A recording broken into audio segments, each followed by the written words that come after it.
I wanted to be sitting in my rocking chair as an old man, knowing regardless if I ever got back or not, I did everything in my power to try and make it happen. And if it doesn't work, then I have nothing to be ashamed of because I did the best I could.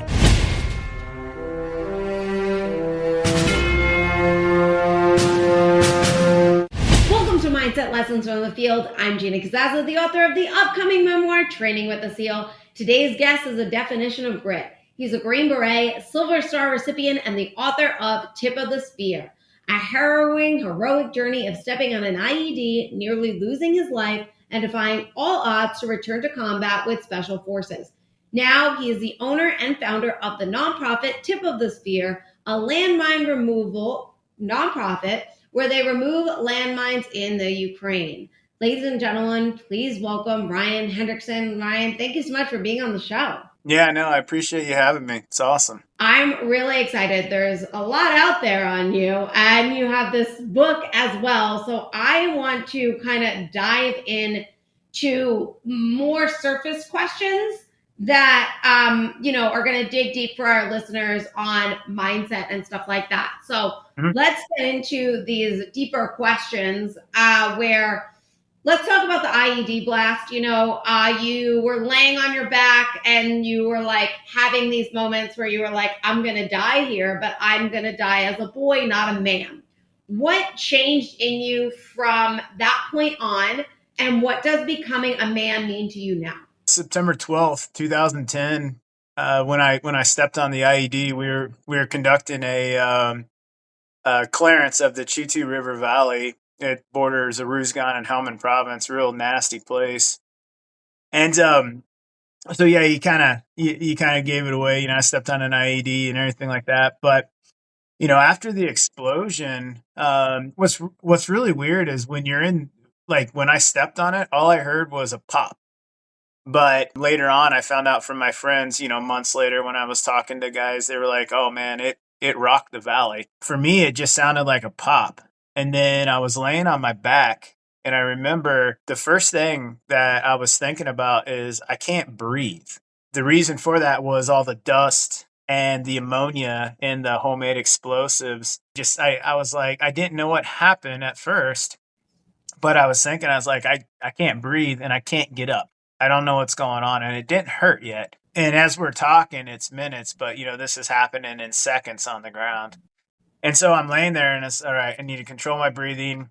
I need to figure out what happened. And as the dust starts to clear a little bit, I look down at my right leg and my boot is pointed at a 90-degree angle to my leg. And I was sitting there thinking, you can't prepare yourself for trauma like that. Like, there's no training. It's like, all right, when I step on a landmine, this is how I'm going to act. I know the listeners are going to be like, well, no kidding, but it's not natural. I'm sitting there and I was like, what is going on with my boot? Like, this doesn't make any sense. And so I grabbed behind my right knee and I lifted my leg up, and my boot had flopped over, and it was kind of like the heel of my boot hit me in the hamstring. And I saw these two pearly white objects sticking out of my pant leg. And again, there's no amount of training for trauma like that. And so I remember thinking, I was like, wonder what that is. Once I realized that was my tib and my fib sticking out of my pant leg, because it was just glowing. This is about 3:30 in the morning. We had actually kicked off the mission September 11th, but this was about 3:30 in the morning, September 12th. It's just these two pearly white objects were just glowing, sticking out of my pant leg. And when I realized it was my tib and my fib, then, the pain just crushed me. And so I remember also thinking, like, well, what do I say? I was like, I guess I'm hit. So I was like, I'm hit. My team, the closest team member to me was 20 meters away. And that's quite a distance, especially when they have to clear up to you because your teammates can't come running up to you. Where there's one IED, there's two, or there's 10, or there's five. The Taliban were really good at playing off of our compassion for human life and what we'll do to save a fellow brother or sister in arms. And so they'll put IEDs everywhere because they know there's a chance people are going to run down to save their friend, and then they're going to hit one, and that person's going to hit one. Now you have a mass casualty. I start to try and put on my tourniquet, but kind of going in and out of shock a little bit, I think. At least that's what I think it was. We were prepared for 3 days on foot or 3 days dismounted before our first aerial resupply was going to be dropped to us. My pockets were full of probably like candy, most likely. I couldn't get the tourniquet tight because I didn't take everything out of my pockets. And then all of a sudden, I just remember I kept looking down. And as I would look down and I would see more and more blood, I just kind of just laid back because I had a assault pack on. So you know how you're kind of sitting up a little bit because the assault pack. And I just remember I kept looking back over my shoulder at my team, and it was like organized chaos. You can hear guys yelling and orders being given, and people are trying to start to get guys to clear up to me. But as I, started to fade out, it just seemed like everybody kept getting further and further away. And then all of the voices and the commotion was like it was being yelled down a tunnel. And then that tunnel and the voices kept getting further and further away. Well, about that same time, Taliban had kicked off an ambush. And so our overwatch positions across the river opened up on them. We have 50 cals and miniguns, and then you have air support, and it's just, it's 4 something in the morning or 3 something in the morning. And it's just this chaotic scene that's unfolding around me. And I remember laying my head back and I thought, nobody can get to me. Because not only, I'm in an area that's heavily IED'd, now we're in a fight. And I thought, yeah, I'm going to die here today. That old saying, there's no atheists in foxholes. I don't really think there is. I'm a Christian, but I just remember God and I started having a lot of conversations. And I was reflecting back on my life and how I had lived my life. And I remember feeling ashamed of myself because I was going to die here that day, never being a man. I was a Green Beret, but I was always this little boy that's this victimized mindset, this entitled, I'm owed something for something, and, victimized because you don't get what, you think you deserve, and just all this other stuff. I had left a path of destruction, a tornado wide path of destruction in my life, just being a little boy. I was going to die there that day, knowing that I lived a horrible life up to that point. And so I was asking for forgiveness, and I was, really doing a lot of thinking, and just like, how did I let life come to this? I'm not proud of who I was. I started to fade out, and then there was a period of time I don't remember because I just wanted to go to sleep real quick, just take a quick nap.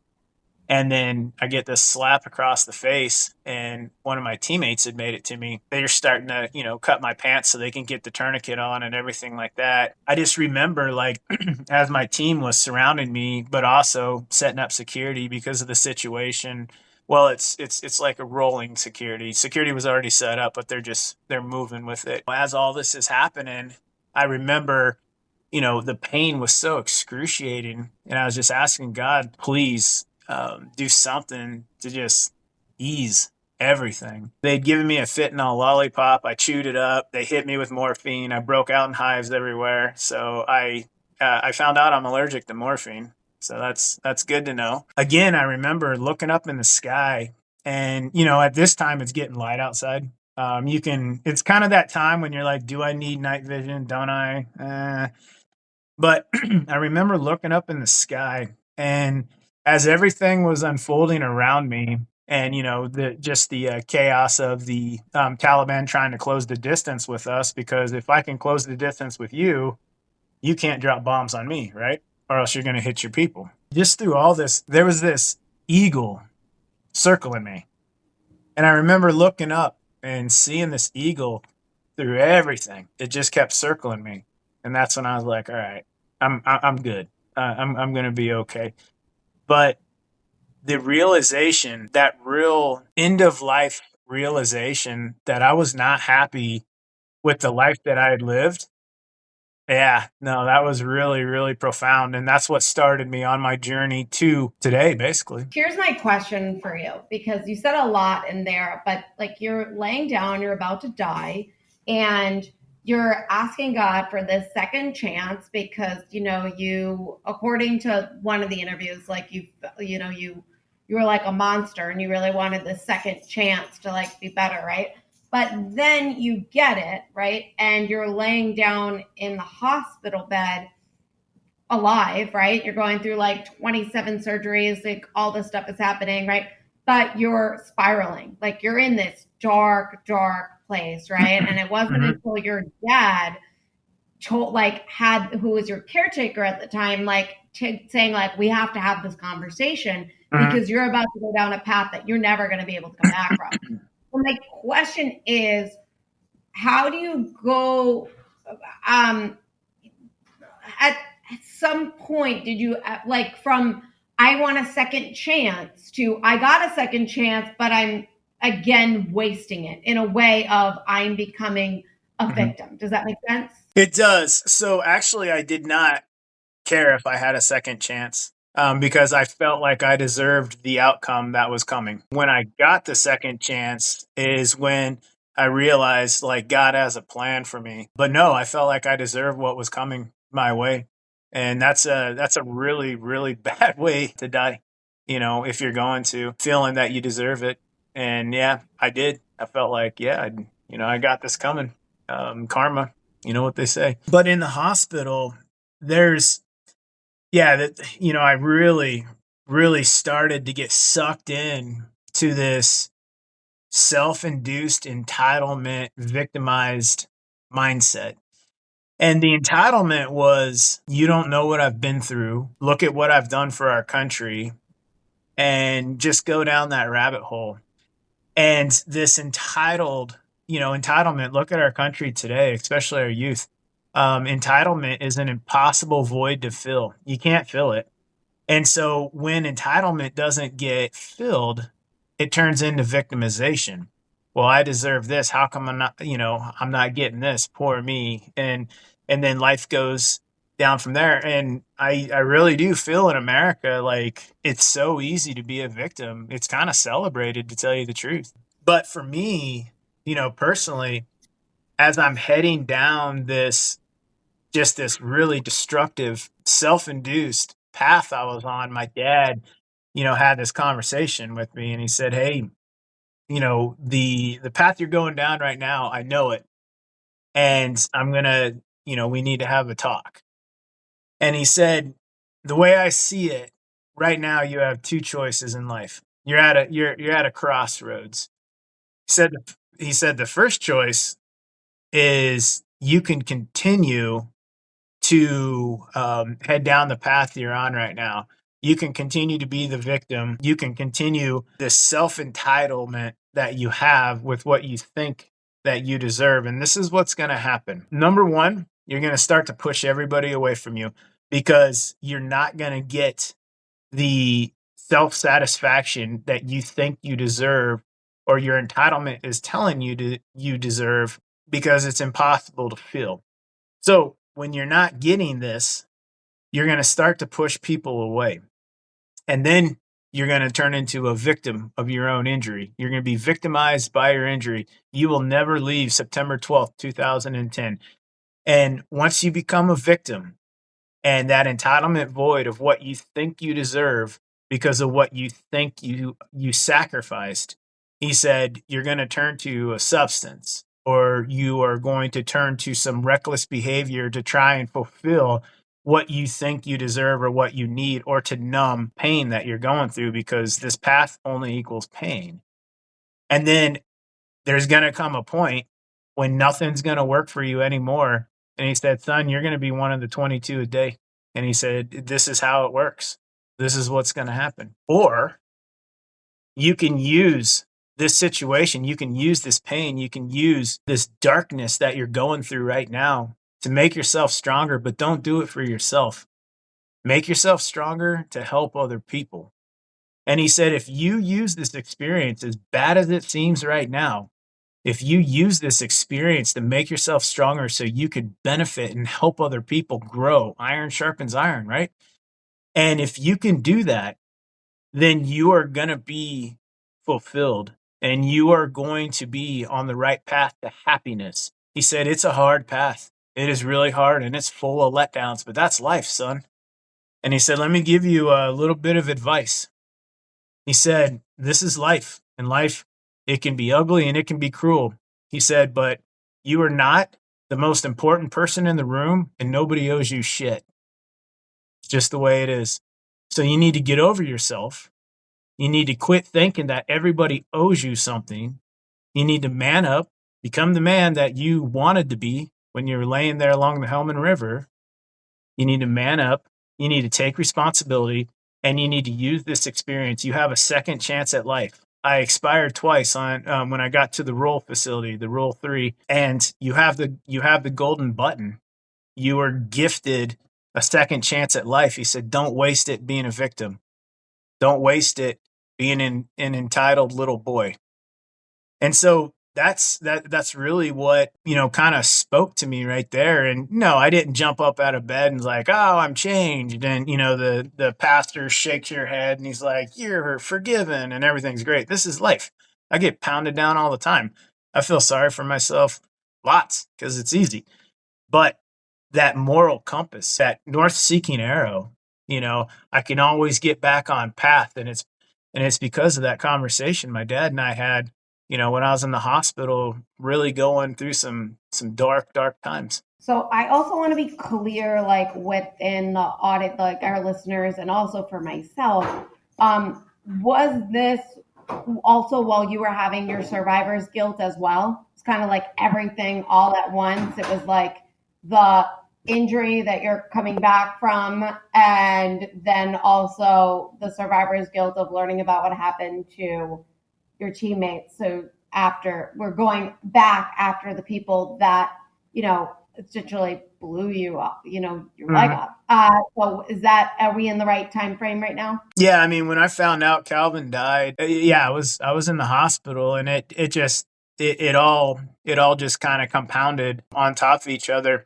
I was already, at Brooks Army Medical Center because a couple other guys in our company were injured. Both of them lost legs and they were there. And so I wanted to go and be with guys that were in our company as well. And it was all in the same valley, just a nasty, nasty place. But when Calvin died, yeah, I mean, that was really hard, especially, for our last conversation that we had when I was at the roll facility and I wake up to this note that's stuck on like the hedge board of the bed, or I think that's what they call it, a hedge board or bed frame thing, whatever.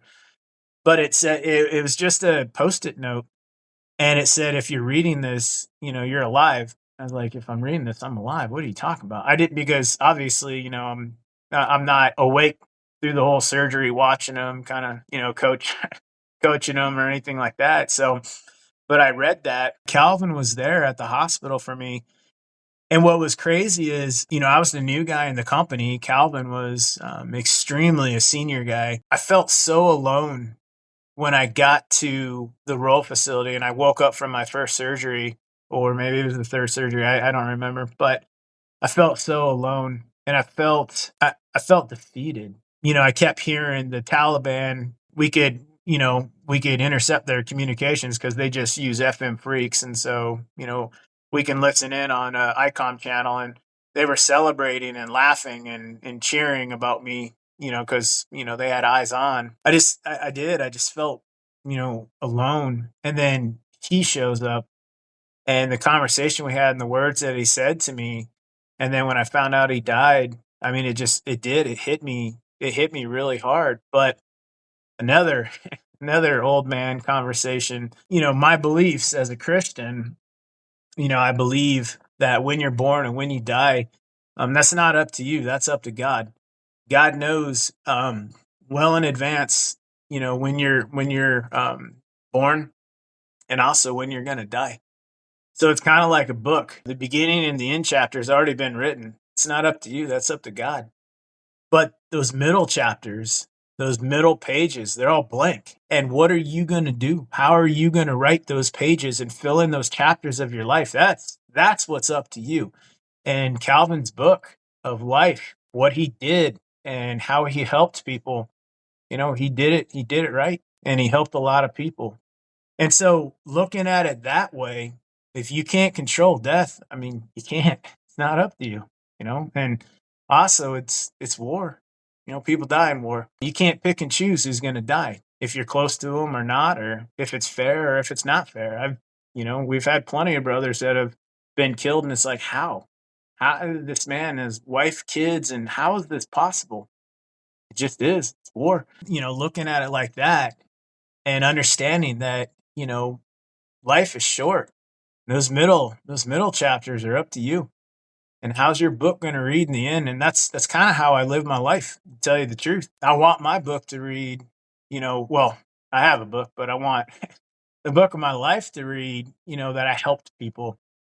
And, like Calvin. I love everything that you said there. And I want to ask you, you said something that resonates so well, and it's that the victim mode is very easy. It's very easy to live in the victim mode, to sit in that victim mode, and it's really, really hard to move into that victor mode. It's really harder when you're like in a lot of pain, when you don't know what your future looks like, and it's completely out of your control right now in this moment of you being in the hospital, because you're waiting to figure out what's going on with your leg, right? And you're about to go, and you decide to take a risk. If you were given 10 to 15% chance of you getting your leg healed instead of it being taken off, right? Mm-hmm. So becoming an amputee, and you decide to go for it, right? And then you're in this hospital, and you're seeing if this even works, right? And you're getting a bunch of people around you, except for two people, the doctor, and I forget who the other person was, saying to you that you have a chance of getting back, and everyone else is like, give it up, and obvious, and you're setting yourself up for failure and things like that. And it's so easy to buy into all that, right? And it's so easy to fall into the whole my fault of all of this, and how this all happened, and the victim mode and stuff like that. And not every single day is a good day, right? Whereas some days you're feeling good and other days you're low, right? How do you step into that victor mode and choose to be in that victor mode on a daily when times are really hard? Are you recognizing hey, I'm in this victim mode? And what do you particularly do? What works for you that gets you out of gets into victor mode? Because some days are just bad days. What do you do? So I got a story for you. There's two old men sitting on their porch, and they're waiting to die. They've lived their entire life, and now all they can do is look back on the life that they lived, and they're just waiting on death. Time keeps ticking on. You can't stop time. The first old man, he's miserable. He's done nothing with his life. He let life pass him by. He never took any chances. He never risked anything.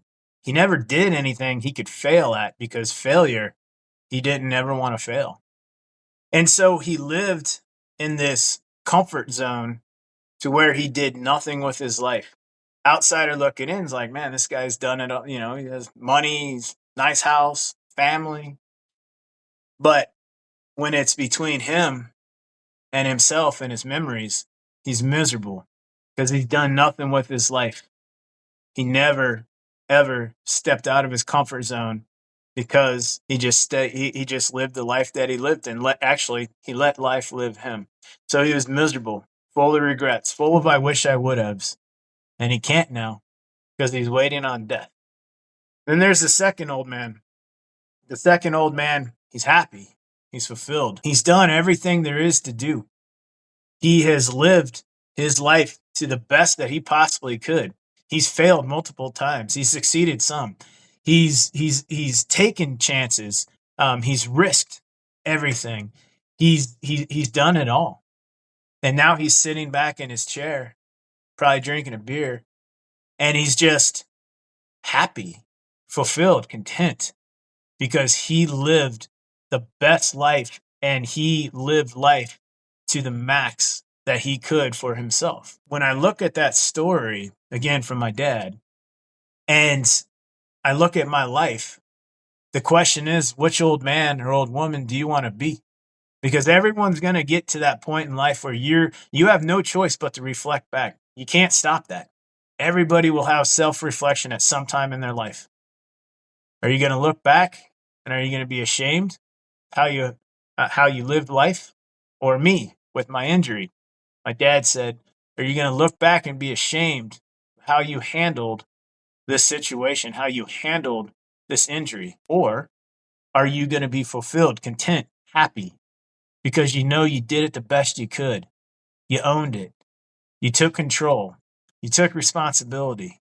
You took risks. You took chances. Becoming a Green Beret in 18 Charlie, clearing IEDs, guess what? There's a chance there you may step on one. But I can sit back, as an old man, and I know that, yeah, I've gone through some pain in life. Everybody has. But I did it. I've done everything. Failed. Man, I can't count how many times I failed, but I succeeded some. And those successes have set me up for what I do today. And those failures, they're not actually failures because of their lessons. And they're lessons to make me stronger so I can help other people. They used to be failures. Yeah, when I was a victim, oh yeah, they were all failures. Now they're lessons. And they're lessons to make you stronger so you can help other people. But when I look at that and I think, which old man do I want to be? That kind of snaps me out. Again, I'll go. Man, I'm the best at feeling sorry for myself. Oh, it's so great. But in the end, you get nowhere. You're wasting time. So those pages that you could be filling in your book, you're wasting them with nothing. And life is short. All of us have lost friends that you just like, how's this possible? Life is short. You don't know. God knows, but you don't know when that last chapter is coming. And so instead of feeling sorry for myself and taking the easy route of being a victim, it's just like, hey, man, got to keep moving on because I am getting nowhere right now. So let's get back on path.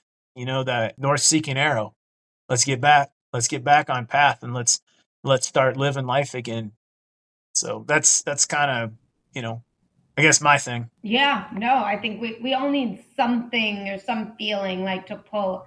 I would set a timer for myself. I was working at a restaurant that I just hated being at, and I'm like, Gina, it's the end to the means. But I was like in this victim, and I said, listen, you got 2 minutes. And I did the same thing when I lost my hearing. I went completely deaf in my left ear.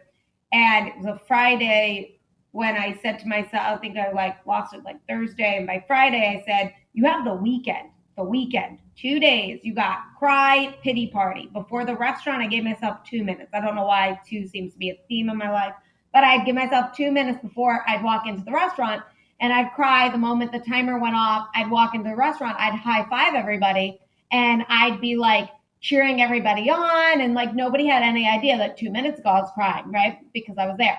And it was the same thing with my hearing. It was like, I gave myself a weekend, and on Monday we're done with the pity party, and we're in mindset of let's try and get this back. Let's see what we can do, right? Yep. So I understand, like it's like what works for you, and that story is obviously the story that you pull from every single time you go down, because like you said in many of your interviews, it's like, yeah, then I got back into combat, and yeah, I did this, but then this happened, and then this happened, and this happened. It was like not we have these up and downhill moments, or like life challenges us in so many different ways, and it's like you can easily fall back into that victimhood mindset. It's like, well, I just came back from this and now I have to go through this again, and I have to go through this again, and it's like, well, that's just life.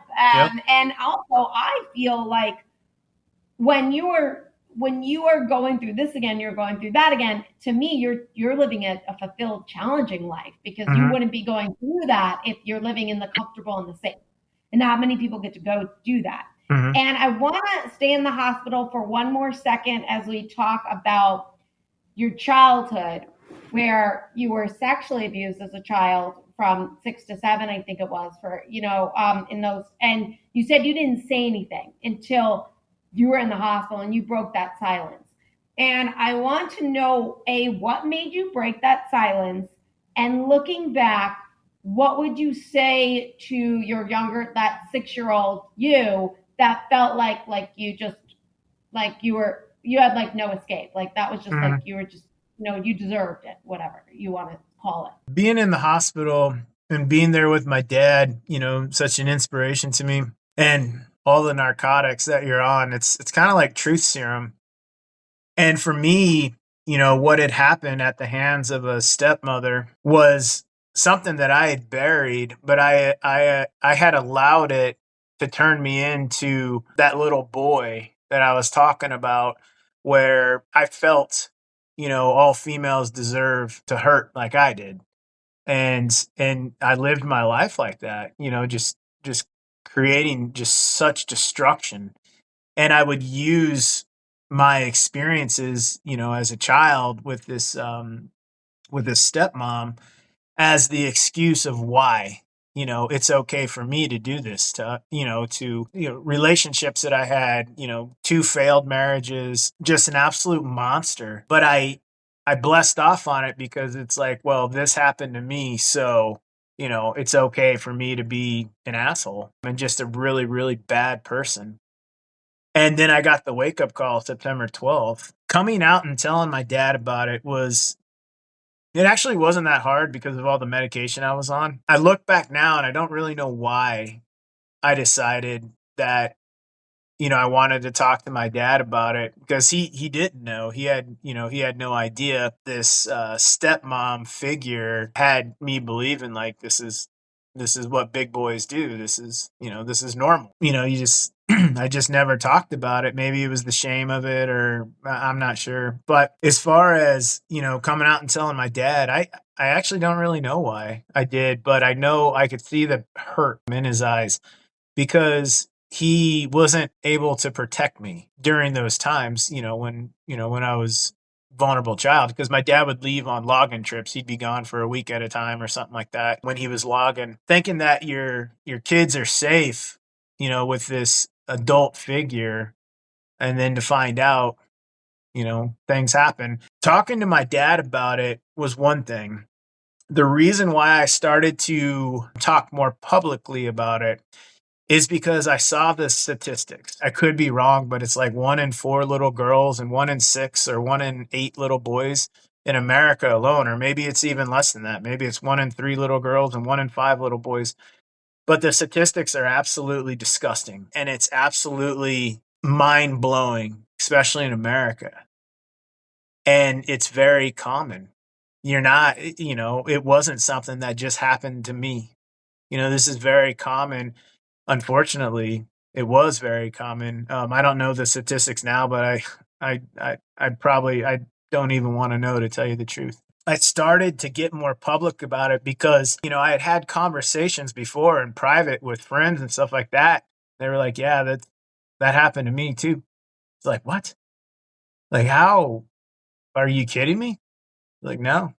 Yeah, it happened to me. And so all of a sudden, I'm seeing a way that I could, instead of what I used to make myself this victim, and I'm entitled to hurt people because of a situation that happened to me as a child. Now all of a sudden I can man up and I can own this, and I can use that experience to help other people. And whether it's, someone my age that has never talked about it or never dealt with it, or that parent that finds out it's been happening to their child, and how do they register everything, or that child saying something, to little Ryan when all this was going on. I don't know. I don't I I mean, what do you say? I have no idea. I mean, I can't say, suck it up, or I can't say tell somebody. I have no idea what I would have said or what I would say to myself if that was possible. Using that experience to help other people going through something that is disgustingly normal. It really helps, me understand, but also forgive myself. I'm not God. I don't know if I have it in me to ever forgive, her, but there's a forgiveness that I need for myself, and also to take responsibility for being that little boy that thought I could destroy every female's life because I went through, situation when I was younger, and just trying to own it and make things better. This podcast episode is brought to you by Thrivers Coffee. Podcast guest Nick McKinley's company, Deliver Fund, brings you guys Thrivers Coffee. It is ethically sourced, it's organic, and it supports traffic survivors. That is right. Thrivers Coffee is all about empowering us to making a difference in the fight to end human trafficking. That's why 100% of the proceeds go directly towards their goal of bringing freedom to victims of human trafficking. So if you guys love coffee that is organic, ethically sourced, and tastes absolutely delicious, and want to help to end the fight of human trafficking, check out Nick McKinley's company, Thrivers Coffee. I know I said we're going to move from the hospital, but I lied. Sorry. I have one more question I wanted to ask you. When I mentioned it a little bit ago when we talked about how you two people were like believed that you could go back into combat, right? Two people where like everyone else said like give this up, right? How do you hold on, and did you hold on to the belief like, yeah, I could do this, I'm gonna go back into combat, like, and like, because just sometimes we have to be realistic, right? I mean, for myself, I had to be realistic that like people don't just get hearing back. Like it's just they don't go from zero to hearing. It just doesn't happen. They say. I mean, I got it, but what they say, right?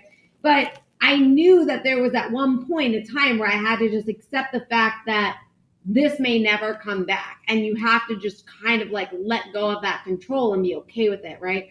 For yourself, like, how do you hold on to hope that you will be able to go back into combat? And how do you not set yourself up for like an epic failure of, that could really spiral you down? And what did you hold on to believe that you could? So management expectation is everything in those situations, but it also goes back to the two old men. If you don't at least try, then you'll never know. And if you don't know, it's because you didn't try, and that's your own fault. When I had, the 10 to 15% chance of having a limb reattached, and then everyone's saying you're lucky to be alive, you're getting medically retired, which I did, but I came back through a waiver, a continue on active duty waiver. But there was two key figures in my life. So Johnny Owens was my physical therapist, and Joseph Shue was my orthopedic surgeon. And both of them, like, yeah, you want to go back? Let's get you back. Let's do it. It's going to be a lot of hard work, but let's do it. I just remember I kept hearing the Taliban celebrating, and their math is a little bad. It's like we killed 500 Americans when I just stepped on an IED, and it's like, well, not really. But the Taliban had bloodied me up, but they didn't beat me. And so I wanted to get back into the fight, not just for that reason, but I wanted to be back with my brothers, my ODA team. Having those two key figures, Johnny and Joe, in my life that were like, dude, you're making this more difficult than it needs to be. Let's just do it. Everybody else wanted to complicate the situation when it's just like, hey, if it's possible, we'll do it. If it's not, then we won't. And I wanted to be sitting in my rocking chair as an old man, knowing regardless if I ever got back or not, I did everything in my power to try and make it happen. And if it doesn't work, then I have nothing to be ashamed of because I did the best I could.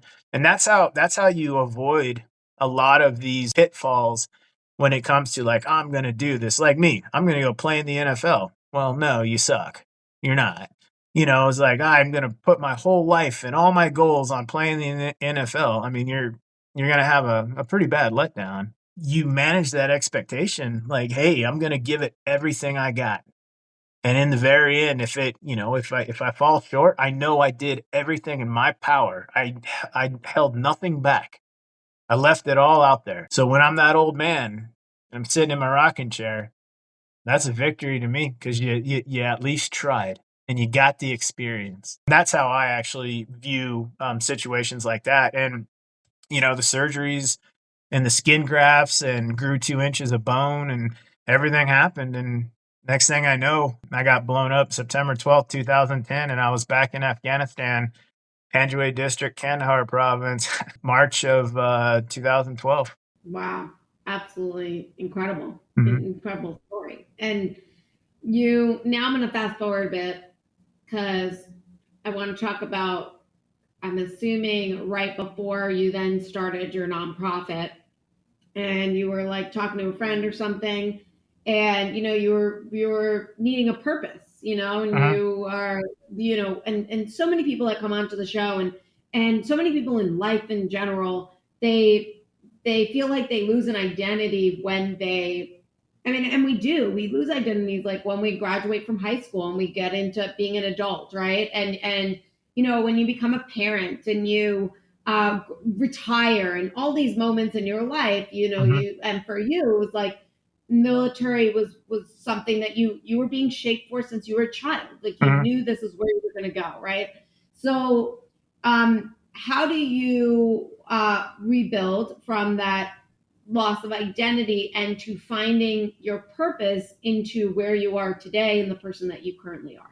We'll back up just a little bit. I went after my injury, which was my first deployment to Afghanistan. I went back to Afghanistan 5 more times. So 6 times as a Green Beret and 2 times as a contractor. So 8 total times. I left Afghanistan July 2021.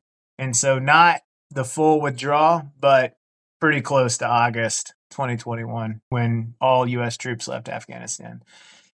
And when I got home, I remember because we were shutting down bases that I had operated at, bases that there was bloodshed at, and everything like that. And so when I got home and I actually had a chance to kind of dissect everything that just happened, my entire career revolved around Afghanistan and Iraq, and now it's done. And so you're looking back and you're seeing you're starting to ask the questions, what was it for, which is starting down that path for me at least of the entitled victim, because it's like, what was it all about? What was the bloodshed for? I almost died there. Why? What again, what was it for? Brothers that we put on helicopters for their last flights off the objective, why? What was it for? I understand why veterans go down that pit, that rabbit hole, or they start to dig that pit for themselves. And it makes sense to me. But the problem is you're trying to control something that is not up to you. It's gonna happen. Like, we're leaving. There's nothing you can do. There's no amount of, lobbying or anything like that that's going to make what these questions, or that's going to answer these questions that you have. What was it for? Why did these guys have to die for what? None of these questions can ever be answered. So you're trying to fight, and you're getting this entitlement of you deserve answers, and you're not going to get them, which is going to lead to victimization. I went through all this and we just did that. I really felt myself going down that, digging that self-induced, entitled, victimized pit that I've crawled out of a couple times in my life. I was sitting there just, thinking it's about January, and it's like, what am I going to do now? My entire identity was wrapped up into being a Green Beret operating in Afghanistan, or being the job I was doing as a contractor working in Afghanistan, and all this other stuff. Is like, now what? I didn't actually have to pull myself out of that hole, because I'm sitting there watching TV February 24th, 2022, and I'm watching the full scale invasion of Ukraine unfold front of our eyes. So the Russians, they call it a special military operation, but it was a full-scale invasion of Ukraine. Was just continuing from the 2014 Donbass and Crimea conflicts. But I'm sitting there watching, and I remember having this nagging feeling that I just couldn't get rid of. And it was, I wonder if I can help. How can I help? And then I start talking myself out of it. Like, you don't like Ukraine? Really? I know nothing about Ukraine. I know it's in Eastern Europe and, but no. Come on, man. Like, no. Well, this feeling just kept nagging at me. And looking back, I know exactly what that feeling is. It's a motto we have in Special Forces as Green Berets. It's De Oppressor Liber, to free the oppressed. It's something that we're willing to fight and die for. Now I have this decision to make. Do I want to be that old man that looks back and asks, why didn't I at least try? Why didn't I just see? I mean, what's the worst that's going to happen? I'm going to get to the border and be like, this isn't worth it, and go home. Or get to Ukraine and things don't work out. I don't control death, so that's not my concern. Yeah, what am I going to lose by not trying? The answer to that question is a lot, because you're going to be that old man sitting in the chair wishing you would have. And those were questions with as much of the feeling that I had of how I can help. I guarantee I would be that old man sitting in my chair wishing I would have at least tried. And so middle of March 2022, I went to Ukraine. I was talking with a good friend of mine, David Cunningham. His family founded the missionary organization YWAM. And so I'm talking with him, and he said there's a campus in Kyiv. Most of the missionaries have evacuated because the Russians were, moving in that direction to Kyiv. There's this group of kids, basically like 18 to 20-year-old, and they're driving around in vans and buses, and they're evacuating women and children out of, these areas that the Russians are coming into. He said, I'm worried that they're going to get themselves killed. And then I asked the question that, would put me on the trajectory I'm on right now and change my life forever. I said, how can I help? Over a few days, we talked it out, packed a bunch of bags, got a bunch of body armor, med supplies, and headed over in the middle of March. When I got there, we did, like, first day was, hey, can you drive a stick shift? Most Americans can't. And I was like, yeah, I can. They're like, great, you're driving the bus. We just started going for, 3 months. About the April timeframe, the Russians started to conduct their withdrawal to the east. War zones are, in natural disasters. I don't like to compare the two, but there's a lot in common. Hurricane, tornado, wildfire. Once the area is safe, people come back and see what's left of their lives. See how, how do I rebuild? Well, combat's no different. As the Russians started to conduct their withdrawal to the east, civilians started to come back to see what was left, and they start hitting landmines and booby traps and stuff like that were left behind to slow down a possible Ukrainian pursuit or offensive or counterattack as they were conducting their withdrawal to the east. This is something, I'm familiar with. I've found, hundreds of IEDs and landmines in Afghanistan. So this is something I'm familiar with. Well, the Russians, they had left all this behind, all these explosive hazards and landmines, and the Ukrainians were trying to find an answer because civilians were getting tore up at this period of time. Ukrainians have something called the territory defense. It's like a neighborhood watch, but it's armed with RPGs, PKMs, and, so maybe like neighborhood watch in like Chicago or something like that. Now all of a sudden it's like you guys were armed and mobilized to defend your villages. Well, now you guys need to remove all these landmines. They were like, what? We don't have training for this. How are we gonna, what do you want us to do? And so they start to build up these territory defense sapper teams. Well, that's when, I realized I can help here. So I decided, I started training guys, and then I'd find out what we need. We need equipment. We need detectors. We need, safety equipment. So I'd go back to the States, raise money, buy all this equipment, go back and donate it, work with the teams, train them. And then we'd go out to the fields, remove mines. And then I'd get another team. All right, you guys need it. And, kind of rinse and repeat. So as I'm doing all this, I'm realizing all of a sudden I'm fulfilled, and I have this passion and this drive, and I have purpose. Purpose is everything. Hope and purpose are the same thing. Purpose is everything, and it's contagious. And I have this sense of service again that I was missing after, the withdrawal from Afghanistan. And with all that, I just remember thinking, like, if this worked for me and helping other people does this for you, I want to share this with others. And so we did. We started our NGO, 501c3, Tip of the Spear Landmine Removal. And I started, veterans started coming over with me, and we started helping. It's not just, well, I mean, yeah, I know it says Tip of the Spear Landmine Removal, but we do a lot of other things there. People have come over and helped out in so many different ways, not just on the minefields. When I'm looking back and I'm trying to think, like, people ask me all the time, they're like, why landmines? Well, it all goes back to September 12th, 2010. So when I was laying there that day along the Helmand River, and the pain I was going through, and the self-reflection, and then the talk my dad had with me, use this to make yourself stronger to help other people. It came full circle. And I realized that I had finally took control of my life, manned up, and I was using the situation in September 2010, and I made myself stronger, and now we're helping other people. So that's kind of how it comes full circle, I guess. That's awesome. I love that. Yeah. I always feel that, like, a lot of times, like, a lot of things that they come full circle. It's just it's interesting on how the story comes together. Yeah.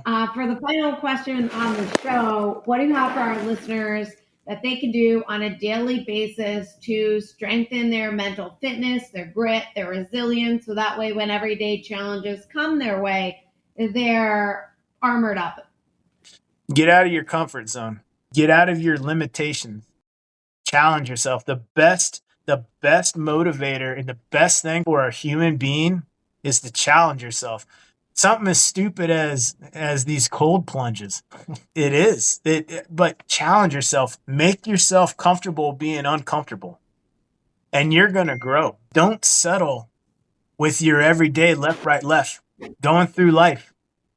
Don't do that, because you got one shot and you have no idea when that last chapter is going to be read. That's up to God. But you can be filling in those middle pages with everything you do. How's your story going to read? Challenge yourself. Do things. Step out of your comfort zone. Accept failure.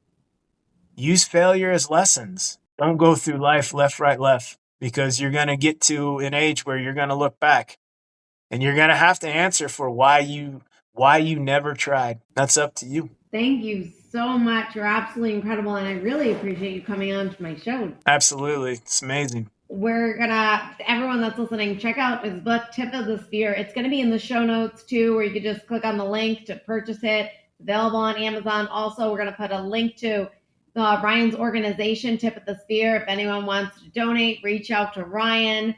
I think what you're doing is amazing. I love your story, and I really appreciate you coming on. No, this has been great. I appreciate it, and I definitely appreciate the opportunity. So thank you for that. Of course, yeah. And everyone that's listening, like, share, comment, subscribe, become a Substack member. We have a bunch of amazing things that only our Substack members get, and I will see you guys all next Wednesday.